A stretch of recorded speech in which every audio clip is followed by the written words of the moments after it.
So students this is chapter 5 industries and in this chapter हमने क्या क्या देखा था। इंडस्ट्रीज का प्रोसेस क्या है। हमने देखा था कि कैसे जो बुक आज हमारे हाथ में है वो बुक हमारे पास किन किन प्रोसेस से आती है। ध्यान से सुनना। ओके, सबसे पहले आपको पता ही था कि वुड पल्प जो वुड पल्प जो मिल है वहाँ पे जाना है ना।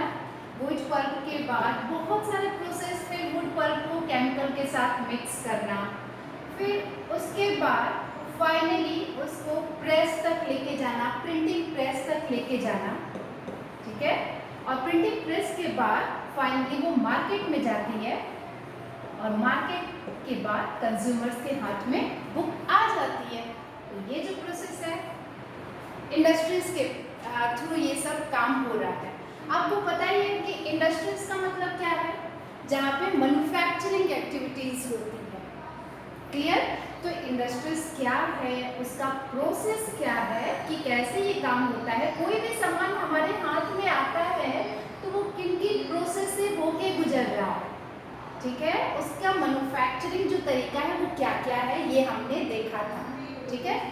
फिर हमने देखा था एक्टिविटीज के बारे में। देखो अब क्वेश्चन ये कि यहाँ पे एक्टिविटीज की क्यों आ गई। तो भाई प्रोडक्शन करना है तो एक्टिविटीज तो आएंगी ही ना, जैसे कि primary activities, secondary activities, tertiary activities. Primary activities land से रिलेटेड है, सेकेंडरी एक्टिविटीज लैंड से जो प्रोडक्शन होता है, प्राइमरी एक्टिविटीज और एक्सट्रैक्शन होता है उससे रिलेटेड है। सेकेंडरी एक्टिविटीज यानी कि मैन्युफैक्चरिंग जो सीधे इंडस्ट्री से रिलेटेड है। क्लियर? और फिर जैसे कि हमने पढ़ा था कि बुक हमारे पास कैसे आती है, क्या क्या प्रोसेस था, एग्जाम्पल से हमने समझा था। अगेन अगर हम बात करें इंडस्ट्री को डिफाइन करने की तो कैसे डिफाइन करोगे। Industry refers to an economic activity that is concerned with the production of goods. ये सब तो क्लियर है। तो सिर्फ गुड्स का ही प्रोडक्शन नहीं है, मिनरल्स का एक्सट्रैक्शन भी है। क्लियर? और प्रोविजन ऑफ सर्विसेज, और बहुत सारी सर्विसेज का भी प्रोविजन है इसमें। जैसे कि आपको एक टूरिज्म इंडस्ट्री का एग्जांपल देते हैं। तो टूरिज्म इंडस्ट्री में क्या है ना, तो वहाँ पे क्या होता है कि बहुत सारे लोग, टूरिज्म इंडस्ट्री का मतलब हुआ कि टूरिस्ट का आना इस इंडस्ट्री से, और बहुत ज़्यादा जो है मतलब कि क्या हुआ कि इंडस्ट्री को डिफाइन करने के लिए ये जो 3 प्रोसेस है, production, extraction and provision of services, ये तब जाके आपका इंडस्ट्री का डेफिनेशन कंप्लीट होता है, ठीक है। तो सिर्फ प्रोडक्शन ऑफ गुड्स लिखोगे तो नहीं क्लियर होगा। क्लासिफिकेशन हमने देखा था कि हमने 3 बेस पे क्लासिफाइड किया था, रॉ मटेरियल, साइज और ओनरशिप के बेस पे। अब रॉ मटेरियल की कौन से जो रॉ मटेरियल्स इंडस्ट्रीज को आते हैं वो कैसे होते हैं। एग्रीकल्चर से जो रॉ मटेरियल आता है, मिनरल्स से जो रॉ मटेरियल आते हैं, for the example iron ore, है ना। मरीन बेस्ड इंडस्ट्रीज यानी कि जो सी ओशन से जो रॉ मटेरियल्स मिल जाते हैं, वहाँ से क्या मिलेंगे। ऑब्वियस सी बात है, वहाँ पे जितने भी सी में जो एनिमल्स होते हैं, छोटे छोटे जो फिश वगैरह होती हैं, मछलियाँ होती हैं, है ना, सी फूड, इन सब का क्या है। तो ये हो गया मरीन बेस्ड इंडस्ट्रीज।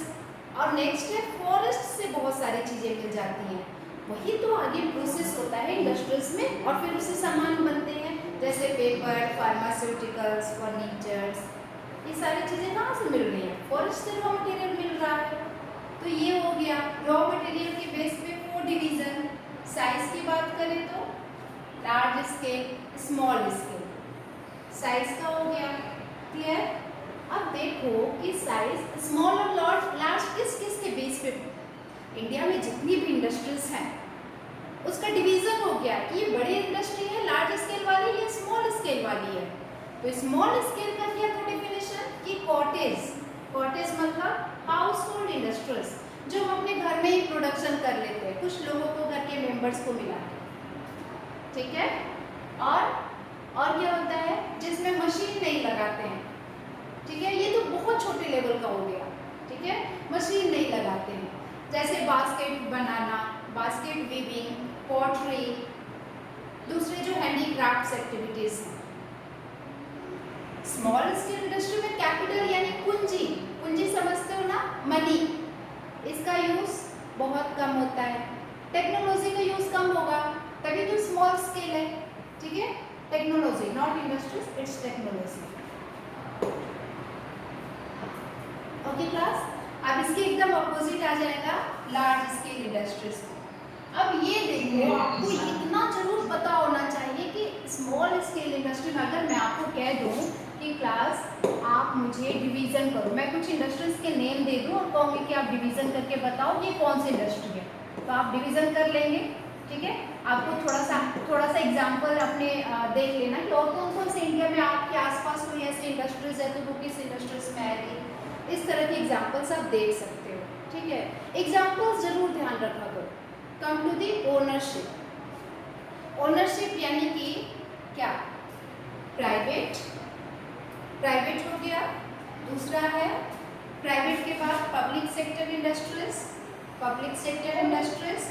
ठीक है, और फिर यहाँ देखो, हाँ प्राइवेट जिसमें आप खुद का भी आपका बिजनेस हो सकता है, इंडस्ट्री हो सकती है। दूसरा है स्टेट ओन्ड को ही पब्लिक सेक्टर कहते हैं, ये ध्यान रखना। स्टेट ओन्ड, स्टेट ओन्ड का मतलब जो स्टेट गवर्नमेंट चला रही है इंडस्ट्रीज, है ना, जैसे मान लो कि भेल, भारत हेवी इलेक्ट्रिकल्स लिमिटेड, है ना, सेल, सेल का क्या होता है, स्टील अथॉरिटी ऑफ इंडिया, है ना, और हिंदुस्तान पेट्रोलियम, ये सब जितने भी हैं जो बड़ी बड़ी थोड़े से लेवल के होते हैं वो सारे किस में आते हैं, स्टेट ओन्ड में आते हैं। प्राइवेट सेक्टर में जैसे हमने बताया था आपको, पतंजलि का एग्जाम्पल हो गया, डाबर वगैरह का एग्जाम्पल हो गया, है ना, इस तरह के एग्जाम्पल, रिलायंस जियो वगैरह हो गए, फ्लिपकार्ट वगैरह हो गया, ऑनलाइन जो भी है। तो क्या है, ये सब प्राइवेट सेक्टर। अपने आसपास भी देखो इंडस्ट्रीज को और उसको समझो कि कौन कौन सी इंडस्ट्रीज कैसे कैसे क्लासिफाइड है। थोड़ा सा एग्जाम्पल्स को ना और देखा करना अपने हिसाब से कि कौन सी इंडस्ट्रीज पब्लिक है, कौन सी प्राइवेट है, ये तो दोनों क्लियर हो गया। अब ये ज्वाइंट सेक्टर, ज्वाइंट सेक्टर यानी कि पब्लिक और प्राइवेट दोनों एक साथ आ रहे हैं, दोनों एक साथ मिल के काम कर रहे हैं। ठीक है, तो ये भी हो गया। और ये ज्वाइंट सेक्टर का एग्जांपल्स में जैसे कि हम देख सकते हैं कि मारुति उद्योग लिमिटेड, ये एग्जांपल है। ठीक है, और भी है एग्जांपल्स, थोड़ा सा आप भी सर्च करोगे होमवर्क में, चैप्टर को ऐसा बना लो थोड़ा इजी करके एग्जांपल्स के साथ। ठीक है, कोऑपरेटिव सेक्टर, कोऑपरेटिव सेक्टर में क्या होता है, जहाँ पे प्रोड्यूसर्स यानी कि सप्लायर्स और वर्कर्स दोनों एक साथ काम कर रहे हैं। प्रोड्यूसर्स और सप्लायर्स ऑफ रॉ मटेरियल और वर्कर्स दोनों मिलके काम करते हैं। एग्जांपल, जो ये आनंद दूध वाले जो होते हैं, आनंद मिल्क यूनियन लिमिटेड, इसमें प्राइवेट और नॉट प्राइवेट पब्लिक, इसमें प्रोड्यूसर्स वर्कर्स साथ मिलके अपना खोले हुए हैं। तो ये होता है कोऑपरेटिव, इसमें मालिक और वो। ठीक है, सुधा डेयरी का ये जो एग्जांपल है, ये क्या है, कोऑपरेटिव सेक्टर इंडस्ट्रीज का एग्जांपल है। तो दूध वाला एग्जांपल आप देख सकते हो, आनंद मिल्क, सुधा मिल्क, कुछ एग्जांपल्स आप अपने से भी देखना कौन कौन से और कौन कौन से एग्जांपल हैं। ठीक है, तो ज्वाइंट और कोऑपरेटिव इन दोनों को देखना एग्जांपल्स में। फिर हमने ये भी देखा था factors affecting location of industries, ये मोस्ट इम्पॉर्टेंट है। देखो वो सब तो बेसिक कॉन्सेप्ट का, कौन कौन से फैक्टर्स होते हैं जहाँ पे इंडस्ट्रीज एस्टेब्लिश होती है, तो जहाँ पे ये सारी चीज़ें मिलेंगी वो क्या होता है, जैसे communication, transport, land, power. Mountain area पर इंडस्ट्रीज एस्टेब्लिश नहीं किया जा सकता है, थोड़ा मुश्किल होता है, लेकिन प्लेन एरिया पर इंडस्ट्रीज एस्टेब्लिश करना ईजी होता है। मार्केट्स जहाँ पे अवेलेबल हो, जहाँ पे डेंसली पॉपुलेशन एरियाज हो, वहाँ पे क्या होगा, वर्कर्स इजीली मिल जाएंगे। ठीक है, तो ये क्या था, ये सारे फैक्टर्स हैं। इंडस्ट्रियल सिस्टम में हमने क्या देखा था, इंडस्ट्रियल सिस्टम में हमने ये देखा था, everyone mute your mic, mic off कर लो तभी समझ में आएगा। इंडस्ट्रियल सिस्टम में हमने क्या देखा था, सिस्टम का मतलब क्या हुआ, जहाँ पे इनपुट हो, प्रोसेसिंग हो और आउटपुट हो। इनपुट रॉ मटेरियल लगा दिया, प्रोसेसिंग जो वो प्रोसेस होता है सारा, और आउटपुट जो फाइनल गुड्स मिलके तैयार होते हैं, ये सब हमने डिस्कस किया हुआ था। इंडस्ट्रियल रीजन समझते हैं, जहाँ पे बहुत सारी इंडस्ट्रीज एक साथ मिलके काम करती हैं। अगर क्वेश्चन आ जाए, स्टूडेंट सारे बच्चे ध्यान से सुनो, डिफाइन इंडस्ट्रियल रीजन, तो बता सकते हो ना कि very number of industries locate close to each other, और सिर्फ एक साथ इकट्ठे ही नहीं है, they share the benefits of their closeness. Example हमने देखा था कि नॉर्थ अमेरिका में जैसे कि जो वेस्ट वाला पार्ट है, नहीं ईस्ट वाला जो नॉर्थ अमेरिका है, वहाँ पे देखा था हमने कि कितनी सारी है। इधर वेस्ट एंड सेंट्रल यूरोप जो है, ये सारी, ये सब क्या है, ये सब इंडस्ट्रियल रीजन्स वाले एरिया है। ये हमने मैप से भी समझा था, है ना। ये नॉर्थ अमेरिका वाला एरिया, ईस्ट वाला, ये पूरे यूरोप में, पूरा यूरोप जो है इसका ये सेंट्रल पार्ट, आप इधर देखो वेस्ट वाला जो पार्ट है थोड़ा थोड़ा इन सब जगहों पर भी है, ईस्ट में भी है ना। इंडिया में तो है ही, ये मुंबई वाला, ये जो मैंने छोटे छोटे कई सारे बेल्ट बताए थे आपको, ठीक है। अब थोड़ा सा और आ गया जो इंडस्ट्रियलिज्म के बाद कि मतलब किन किन जगहों पर वर्ल्ड में बहुत ज़्यादा इंडस्ट्रीज क्लस्टर्स में है। इंडिया में आपने देखा ही था एग्जाम्पल्स, है ना, ये सारे बेल्ट। हमने इंडस्ट्रियल डिजास्टर की भी बात की थी, और फिर हमने बात की थी डिस्ट्रीब्यूशन ऑफ मेजर इंडस्ट्रीज की। जो मेजर इंडस्ट्रीज है, हमारी मेजर इंडस्ट्रीज कौन कौन सी? Iron and steel industry, textile industry. आप बता सकते हो ये मेजर इंडस्ट्रीज क्या है? ऑब्वियस सी बात है, क्योंकि यही इंडस्ट्रीज जो है बाकी सारी इंडस्ट्रीज को क्या दे रही है? बेस दे रही है। कैसे बेस देती है? आयरन एंड स्टील इंडस्ट्री कैसे बेस दे रही है? ये बेस होती है सारी इंडस्ट्रीज की, क्योंकि इंडस्ट्रीज में क्या होते हैं? मशीन्स होते हैं।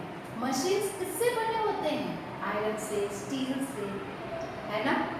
और फिर मशीन्स तो होते ही है, उसके बाद आप जितने भी टूल्स वगैरह बनाते हो वो सारा सब कैसे जाता है? दूसरी इंडस्ट्रीज को जाता है। एल्यूमिनियम वगैरह आप देख लो, है ना, जितने भी ट्रांसपोर्ट वगैरह सारे बनते हैं वो सब कैसे बनते हैं? इसी आयरन एंड स्टील इंडस्ट्री से तो बनते हैं। टेक्सटाइल इंडस्ट्री कैसे इंपॉर्टेंट है? टेक्सटाइल इंडस्ट्री ये इंपॉर्टेंट क्यों नहीं होगा? हमारी जो सबसे जरूरत बेसिक नीड है वो क्या है? रोटी, कपड़ा, मकान। कपड़ा, है ना, यानी cloth. Cloth is important because आप जानते हैं इम्पोर्टेंट क्यों है। तो टेक्सटाइल इंडस्ट्री क्या है? बेसिक इंडस्ट्री है, ठीक है। और यहाँ से, ठीक है, अब हम आगे बढ़ते हैं। आयरन एंड स्टील इंडस्ट्री में हमने क्या बात किया था? अब आप ये देखोगे कि ये जो आयरन एंड स्टील इंडस्ट्री है ये वर्ल्ड में कहाँ पे है और इंडिया में किस किस जगह पे इसका प्रोडक्शन बहुत ज़्यादा है, ठीक है। आयरन एंड स्टील इंडस्ट्री, अब यहाँ पे क्या होता है? यहाँ पर ये होता है कि आपको आयरन एंड स्टील इंडस्ट्रीज में हमने देखा था कि इसको एक फीडर इंडस्ट्री कहते हैं, जिसका whose products are used as raw material for other industries. Inputs, इस इंडस्ट्री का इनपुट क्या होगा? Iron ore, coal, limestone, along with labours, ये सब इनपुट्स में आते हैं। लेबर्स हो गया, रॉ मटेरियल्स हो गए, ठीक है, कैपिटल्स हो गया, साइट। इनपुट का मतलब जानते ही हो ना कि जो भी चीज़ें हम किसी प्रोडक्शन को बनाना है, किसी चीज़ को प्रोडक्शन करना है तो क्या हो, उसमें इनपुट्स लगेंगे, यानी जो भी चीज़ें हम उसको बनाने में लगाते हैं, चाहे रॉ मटेरियल हो, लेबर हो, कैपिटल हो, है ना। साइट यानी कि लैंड जिस पे वो बन रहा है, और जो दूसरे इंफ्रास्ट्रक्चर है, ठीक है। अब फिर क्या होता है? तो ये तो इनपुट हो गया। प्रोसेसिंग कैसे होगी? अगर इस इंडस्ट्री की प्रोसेसिंग की बात की जाए तो इस प्रोसेसिंग का मतलब क्या हुआ? वो बन कैसे रही है? सारा सामान तो डाल दिया, प्रोसेसिंग कैसे होगी? जैसे कंप्यूटर है, तो कंप्यूटर है तो कंप्यूटर में हम इनपुट डालते हैं ना, वर्ड्स लिख के डाल रहे हैं कीबोर्ड के थ्रू। अब इनपुट डालने के बाद अब उसका प्रोसेसिंग कैसे होता है? सॉफ्टवेयर उससे होता है। Aditya mute mic. Yes, ma'am. Students, बेटा आदित्य, माइक म्यूट नहीं करोगे तो सुनाई कैसे देगा? ओके,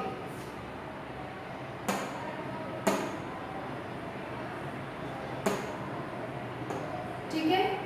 तो हाँ, तो हमने क्या देखा था, प्रोसेसिंग की बात कर रहे थे। तो कंप्यूटर में प्रोसेसिंग का काम कौन करता है? सीपीयू करता है, क्योंकि सारा जो कुछ भी हम इनपुट डालते हैं वो सब उसी वैसे से तो प्रोसेस होता है ना।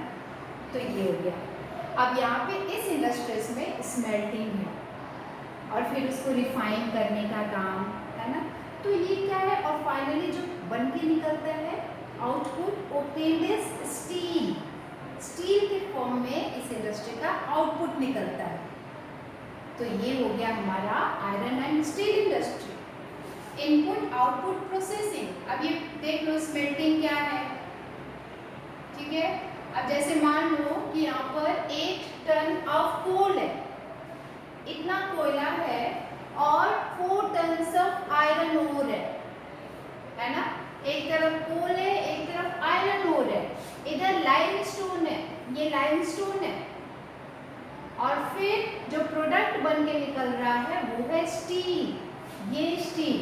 अब इसी स्टील का यूज हम आगे दूसरी इंडस्ट्रीज में करते हैं, इसीलिए we call this industry as a feeder industry. Clear? अब क्या है स्टील की, अब देखो जो आउटपुट बन के आ रहा है, ये जो आउटपुट है, स्टील इज टफ। बहुत ज़्यादा स्टील क्या होता है, टफ हो जाता है, क्योंकि ये सारे कोल, आयरन और लाइमस्टोन मिलने से क्या हो गया, वो टफ बन गया। और फिर it can easily B shaped. अब दूसरी इंडस्ट्री में जाएगा तो उसको शेप दिया जाना, उसको कट करना, उसको वायर्स में बनाना, लंबे लंबे तार में बनाना। हम जितने भी अपने इलेक्ट्रिकल इक्विपमेंट्स देख लो जो हम लोग घर में यूज़ करते हैं, स्टील हम लोग जहाँ जहाँ पे यूज़ करें, स्टील के बर्तन देख लो, है ना। तो ये सब क्या होता है, इसको कट करना ईजिली हो जाता है। ओके, और फिर स्पेशल अलॉयज ऑफ स्टील। अब स्टील का यूज़ देखो और क्या क्या है। स्टील के जो दूसरे अलॉयज हैं उसको क्या होता है, जैसे कि एल्यूमिनियम, निकेल, कॉपर, है ना। तो इन सबको स्टील के साथ मिला करके हम बहुत सारी चीजें बना सकते हैं।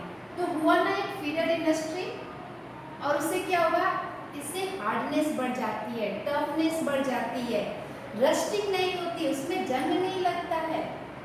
तो ये है कि ये इंडस्ट्री एक फीडर इंडस्ट्री क्यों है, iron and steel industry. It is called the backbone of the modern industry. अब ये पता है आपको कि बैकबोन क्यों है, इस नीचे वाले पैराग्राफ को पढ़ोगे, ठीक है। Come to the next. अब ये क्या है, world major iron ore producing areas. Iron ore कहाँ कहाँ प्रोड्यूस होता है, तो देखो वर्ल्ड में यूएसए वाला जो एरिया है, ये तो आपका कनाडा है, कनाडा में भी ये जगह है, यूएसए में ये है, ठीक है। यूरोप में इन जगहों पे, सेंट्रल यूरोप वाला जो पोर्शन है, इधर जर्मनी में, रशिया में थोड़ा सा, चाइना में ईस्ट चाइना हो गया ये, जापान में एंड इंडिया में ये वाला जो बेल्ट है ना, कौन सा बेल्ट है ये, जमशेदपुर वाला जो छोटा नागपुर प्लेट्यू है, जहाँ पे आपका मध्य प्रदेश, छत्तीसगढ़, उड़ीसा, ये सारे बेल्ट आ जाते हैं। ओके, तो ये सब क्या है, ये सब जहाँ जहाँ major iron ore producing areas है, ठीक है, तो इसका ध्यान रखो। ओके, फिर नेक्स्ट क्या है, iron and steel industry company Jamshedpur, ठीक है। तो जमशेदपुर के बारे में हम यहाँ पे थोड़ा सा तो हमने पढ़ा था क्लास में, class just a minute, 1 minute